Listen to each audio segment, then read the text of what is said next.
वसामि वैकुंठे योगिनां हृदये न च मद्भक्ता यत्र गायन्ते तत्र तिष्ठामि Narada told Lord Narayana to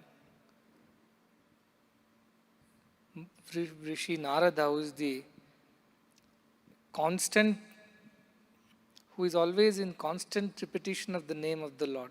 To him he gave this formula that I don't reside in the hearts of the yogis, nor even in Vaikuntha, but wherever my devotee sings my glory, I install myself there. Many people ask, Swami, be with me, be with me, be with me. This is the secret of how you can have Swami with you all the time. If you think of Swami all the time, if you chant his name all the time, he is there with you all the time. Chanting the name of Lord is the simplest of the sadhana that can be prescribed to anybody. And anyone can do that. When Valmiki, who was earlier the dacoit Ratnakara, could not even chant Ramanama correctly, and instead chanted Mara, Mara, Mara, but with the sincere faith, Shraddha, when he chanted, even wrongly chanted name became the reason for him to get transformed into a rishi. That is the glory, that is the power of the name of the Lord. In Shiva Puran, Lord Shiva tells Parvati, Shri Rama Rama Rameti, Rame Rame Manorame, Sahasranama Tattulyam, Ramanama Varanane. Out of so many names are there, which name should I chant? He says, one name of Rama is enough if you chant, for it is equal to chanting thousands of other names. It does not mean that tomorrow onwards you will stop chanting all other names. It only means that even one name of the Lord is so powerful. When Krishna was being weighed in gold, in Tulabharam, Satyabhama thought that she could weigh Krishna in gold and give that gold in charity on Krishna's birthday. And she put Krishna on one side of the balance and gold on the other side. Krishna otherwise was quite lean. Still, even after putting kgs and kgs of gold, the balance did not tilt. Satyabhama got worried. And she looked at Rukmini for a solution. For it was embarrassing that Krishna was not being, she was was able to weigh Krishna in as much gold as had she put on the balance. And Rukmini said, this is not going to work. Krishna cannot be valued in gold and the wealth of the world. That is not the right way. And she just took a small tulsi leaf and wrote Krishna on it, placed it on the balance, and immediately it weighed equal. The name of the Lord is equal to form of the Lord. That is what Narada was also told. If you chant my name, I am there with you. So if you simply chant the name of the Lord with all your love, God will manifest, God will show His presence, God will give His experience to you then and there. Just now our Narasimhamurti was telling about Sri Ramakrishna Paramahamsa, and he used to tell this. He says, Kone, Jane, Bane. In all these places you chant the name. In the corner of your home, in Jane, in the crowded place, in the market, as well as Bane means in forest. Wherever you are, Sarvada Sarvakaleshu Sarvatra Harichintanam, does not cost you anything. If you have to perform the Atirudra Mahayajna, ask our office what does it take to perform that. Even if you want to go to temple and offer a little bit of Naivedyam or a prayer or puja to God, something you have to at least gather. A few flowers, some fruits, a coconut, lamp, agarbatti, something. But to chant Lord's name doesn't take anything. However, it gives you all the things that you want in your life by just chanting the name of the Divine. That's why Payoji Maine, Rama Ratana Dhana Payo. The name of Rama itself is the greatest gem, greatest treasure that I have found. Karche nahi, koi chor na leve, dina dina badata savayo, she says. Karche nahi, koi chor na leve, dina dina badata savayo, payo ji maine. नाम रतन dhan payo. Meera says, I have got this wealth of Rama's name. And what kind of wealth it is? It never gets exhausted, how much ever I spend. No thief can steal it from me. And daily, as I keep chanting, the glory of this name only grows every day. What a wealth of Lord's name. Everything else we will lose someday or the other. But the name that we have chanted in our lives, that will be our true wealth, which will rescue us in our times of need. And Gajendra was caught in the jaws of the crocodile, and he cried out to Narayana. Immediately Narayana rescued him. And Draupadi called out to Krishna, she was rescued too. When Prahalada called out to Narayana, Lord Hari, he came and rescued him too. Nobody who has ever chanted the name of Lord with all of one's heart has ever come to any harm, ever come to destruction. Therefore, this chanting of the name should be a regular process. That day our boy was singing, at the end of my life, please give me the boon of your darshan. Please let me remember you when my last breath is about to leave this body. How do you know when your last breath is going to leave this body? Therefore, chant the name all the time. Parikshita at least knew 7 days are there for him to go. None of us know when we will have to leave this body, when we will have to, kick the bucket.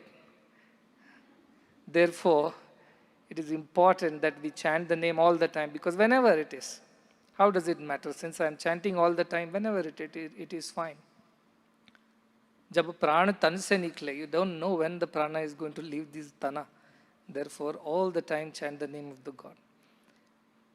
Also, if you look at it from the Advaitic point of view, from a simple point of view of bhakti, chanting name is the easiest sadhana. As I said, it doesn't cost us anything. It never can be, it is not an effort at all. Anybody can chant. In your mind, you can chant. Collectively, you can chant. You can chant as a group. You can chant as a sankirtana. In so many ways, you can remember the name of God. But how does it also help us in Advaitic way of, since Narasimhamurti ji started the topic, so I must close it without confusion. We studied in Kathopanishad. What was the formula we studied?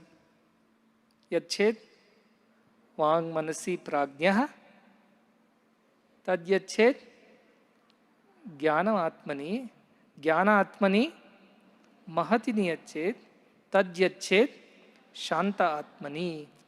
This is the formula we learnt in Kathopanishad, where it is told that the intelligent one, the discriminating one, a devotee, what does he do? Yachet Vang Manasi, all his senses, including the sense of speech, Vang, he merges it into the mind. It means not simply chanting name without thinking about it, but completely concentrating on the meaning of the name. You think about that form.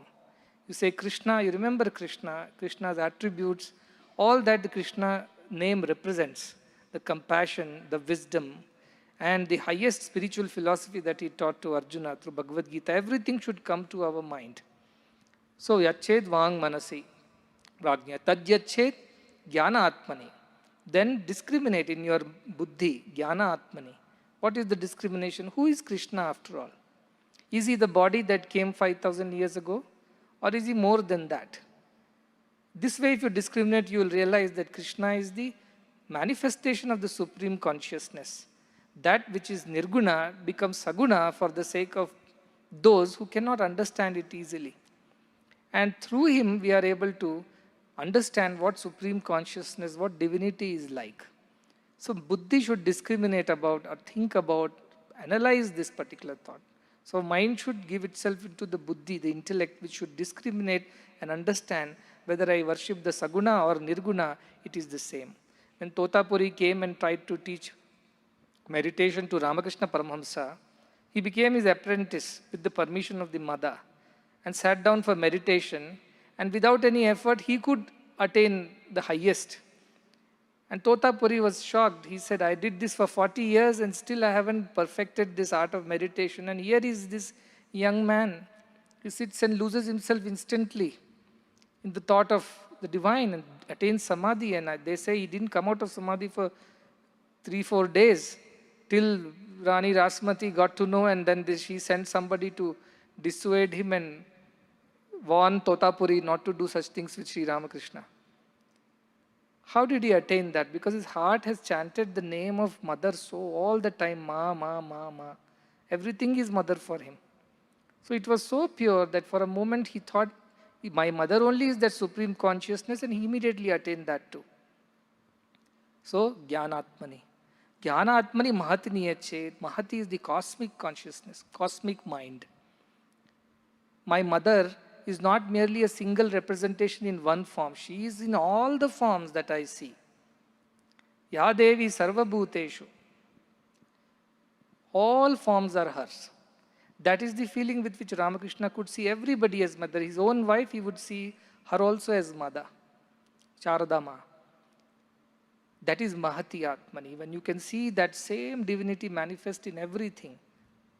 Isha Vasyamidam Sarvam Yat Kincha Jagatyam Jagat. Everything, moving, immovable, everything is divine. This is Mahati Atmani. And that goes with this feeling, ultimately you reach the Shantatmani. When you go beyond all the thinking, beyond all this understanding, you get established into the experience of that oneness. So start with Vang, chanting the name, and mind, which should think of the form. From that, Dhyana Atmani, where you analyze, you discriminate, you understand what that form truly represents. Then to understand the name that I chant, the form that I worship, alone is not the manifestation of divinity. Divinity manifests in all, Mahati Atmani.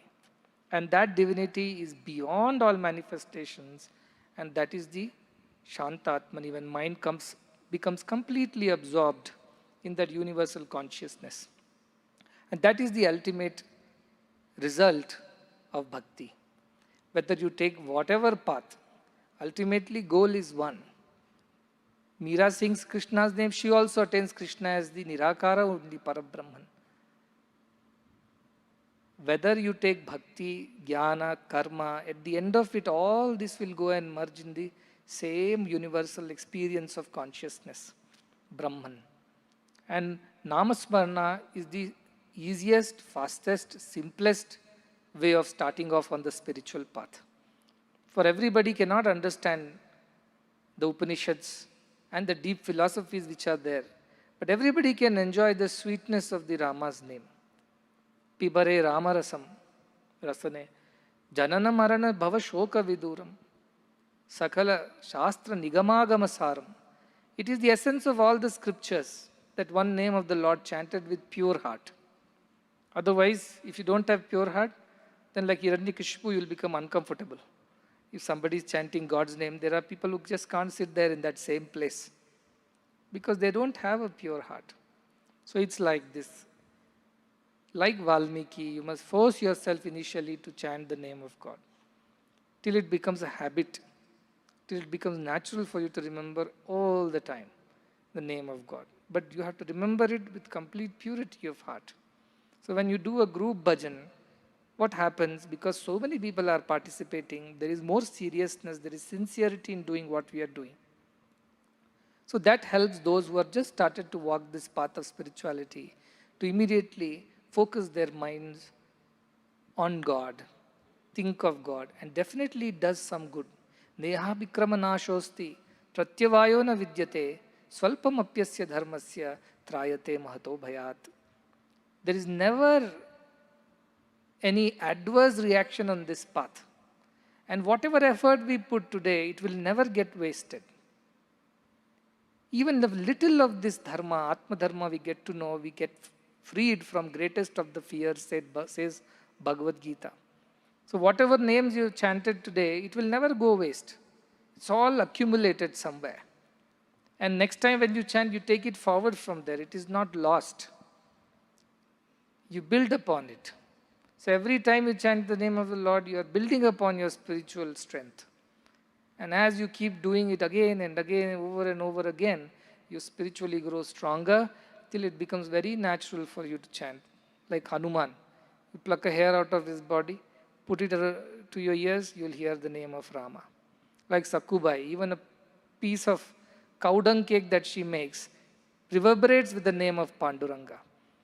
That is how our life should become. In everything, in every act, in every thought, in every word, that name of the Lord should reverberate with the complete understanding that this is just the Saguna or the manifestation of the Nirguna Swarupa that Parabrahman is. Therefore, there is no dispute, there is no disconnect, there is no disagreement. Everybody is God. Sweets can be many. The sweetness is one. So whether you like Rama, you like Gulab Jamun, you like Krishna, you like Barfi, you like any other name, is like another sweet. All are entitled to that sweetness. The way they choose to eat and enjoy is different. But that should not make anybody lesser or greater. Unfortunately, having got caught in too much of Dvaita, people lost the real purpose. And the Advaitic understanding of Namasmarana was lost. And that has led to all clashes and conflicts. But the moment you think that that divinity which you chant, whose name you chant, is none other than the Supreme Brahman consciousness, there is no dispute, there is no conflict, everybody is happy.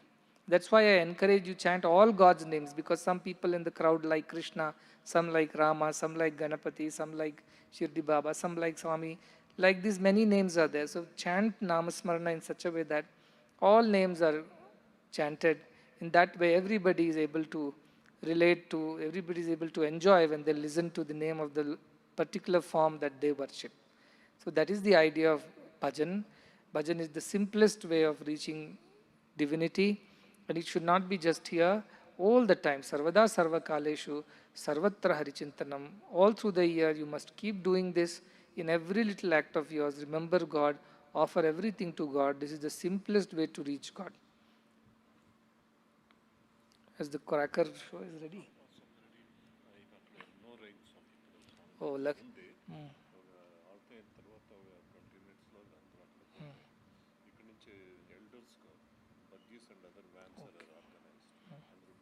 Okay. Now I'm just waiting for the place to dry there. For they have kept some, for celebrating Deepavali, they have organized some show, and I was waiting for it to little dry up. I think it will be ready after Arati. All of you can come to the ground. You know where the ground is? Stadium, which is under construction. So come there and come in 20-25 minutes, and or they'll organize everything. And Deepavali is also a very, very important occasion. Sri Rama came back to Ayodhya on this day after all the war at Lanka with Ravana. And it is a symbolic representation of how Rama, who is Atma Rama, has conquered the Dashendriyas, which is Dashanana or Ravana. And now Jiva, that is Sita, has merged with the Deva, which is Sri Rama. And that is the idea of greater, deeper spiritual significance. We light lamps to Tamasoma Jyotirgamaya, to dispel the darkness of ignorance that we are just the body, and realize that we are divine, nothing else than the divine Jivo Brahmaiva Napara. That is the idea of Deepavali. With a deeper significance, we must celebrate this festival. Also, we have very beautiful Rudrayajnam going on. They requested that if I would like to come and hear their Ghanapata, Kramapata that they do in the evenings. It is so wonderful. Maybe tomorrow onwards you can also attend, some of you can attend there and then come here for the evening program. It is wonderful, and the priests are very cultured. They all are from different mutts from Karnataka. And we are going to start our Veda Pathshala. I have already started gathering people for it. We are going to build a beautiful temple of Shiva at the hillside. And from there, all the way till Goshala, the temple complex will come, Veda Pathshala will come, Pushkarini will come, beautiful Vanam will come, gardens. And those students who are from the Sampradaya of learning Vedam, they can fully enroll and chant there. And those who are our students from the university and schools, they can also do a diploma in Vedic studies. And I am going to open this diploma in Vedic studies to the people around the world, because I have learned that we can actually provide diploma as a university, and online people can listen and learn. And they will get a certificate also from the university for having learnt Vedas, music. All our courses I am going to convert into online diplomas and help everybody across the world to participate in this great work. Here on this time, the mission's most important goal is to establish Sanatana Dharma in the hearts of all men and women in the world. And it has begun here, and from here it will spread to everyone around the world. And in times to come, the whole world will follow this path of Sanatana Dharma. Truly, Sanatana Dharma is not a particular religion, a set of rituals and traditions and customs. Sanatana Dharma is a philosophy that everything is, all are divine, everything is divine. Sarvam Kalvidam Brahma. This is the idea of Sanatana Dharma which we have to spread to the whole world. I will talk about the Yajnam and details of it another time. For now, blessings to everybody around the world who have participated in the Akhanda Bhajana. Let this Bhajana truly become Akhanda all your life, till the last breath. Let there be Namasmarana. Let the name of the Lord be on your tongues. Let His form in your heart. Let His experience in your being. With these blessings, I conclude the talk, and we will gather again for celebrating the Deepavali collectively. No personally going and bursting crackers, collectively.